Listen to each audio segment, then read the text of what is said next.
La prophétie de la destruction du temple de Jérusalem, prophétie formulée par Jésus-Christ. Nous allons voir comment, à partir du moment où elle a été dite, et comment se sont déroulés les faits de sa réalisation. J'ajouterai aussi un autre erratum concernant la ville de Rome, chose que je n'ai jamais entendue ailleurs. Ça m'étonne même que c'est pas si connu que ça, le lien qu'il y a entre les deux. Mais on va le voir au fil de l'explication.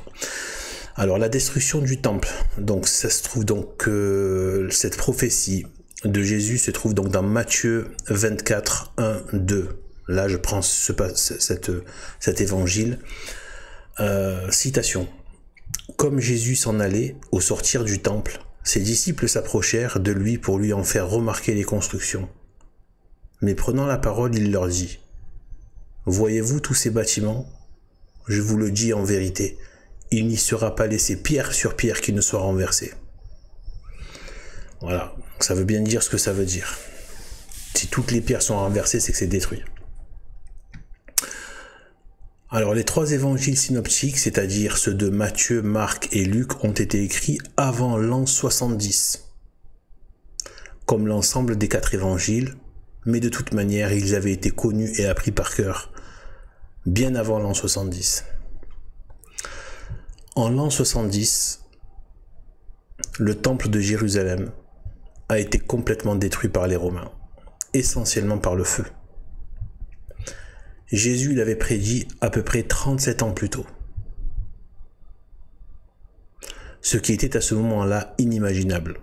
Nous en voyons les vestiges encore aujourd'hui avec le bout de mur qui reste et qui est le mur des lamentations. Et voici l'autre événement majeur que je souhaite mettre à côté. C'est l'incendie de Rome.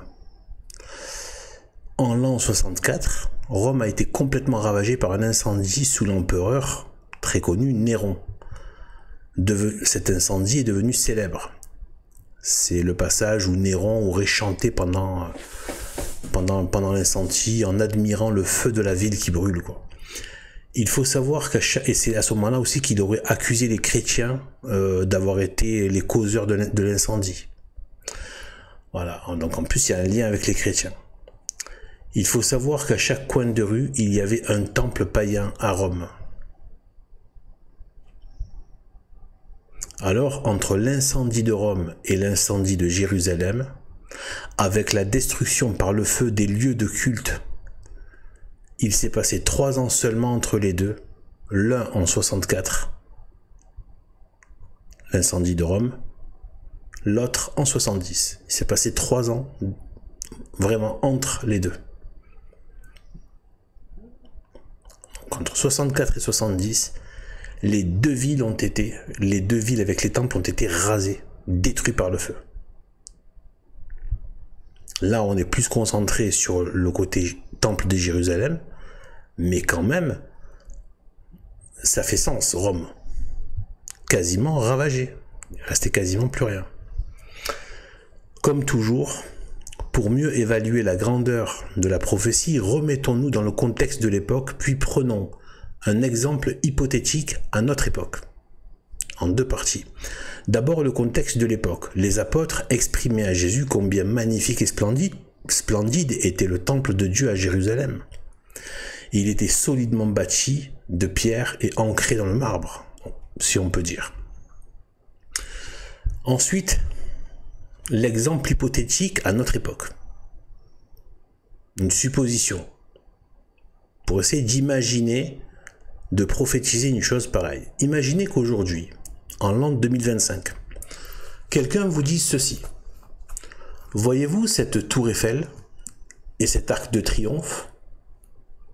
Il ne restera pas un morceau de métal et de pierre qui ne soit renversé. Puis, qu'il se passe 4 décennies, et qu'en l'an 2065, la tour Eiffel et l'arc de triomphe soient rasés, et qu'il n'en reste que quelques morceaux de ruines. On se dirait tous que cet homme qui a parlé a prophétisé. Donc il maîtrise le temps, Or, pour maîtriser le temps, il faut être au-dessus du temps. C'est-à-dire dans l'éternité. Or, l'éternité n'a qu'un seul maître, c'est l'Éternel, le bon Dieu. Afin de bien prendre la mesure symbolique et peut-être, pourrait-on dire théologique de ces deux destructions, dans un laps de temps, 3 ans entre les deux, 6 ans en tout, 64, 70, 33 ans après la condamnation à mort de Jésus-Christ par les pharisiens de Jérusalem selon la loi de Rome, Ponce Pilate, les deux artisans qui ont voulu, les artisans de malheur qui ont voulu la mort de l'agneau de Dieu, leurs capitales respectives, temple de Jérusalem et capitale romaine, brûlées et détruites par le feu, dans le même laps de temps, à 3 ans d'écart, dans un laps de 6 ans. Peut-être même, si je puis me permettre une extrapolation qui, me semble-t-il, n'est pas dénuée d'intérêt. À prendre avec des pincettes, mais quand même. Comme lorsque Dieu, sous la forme de 3 anges, est venu faire alliance avec Abraham et lui promettre le Messie par sa descendance, et tout de suite après, est allé châtier Sodome et Gomorrhe par le feu, qu'il considérait comme étant ses ennemis, puisqu'il avait dit leurs péchés se sont accumulés, sont montés, il les entend jusqu'au ciel. Ça, c'est une expression pour dire que ça allait trop loin. Ils ont dépassé les bornes de la tolérance et de ce qui peut être pardonné. Du temps de pardon, du temps de miséricorde.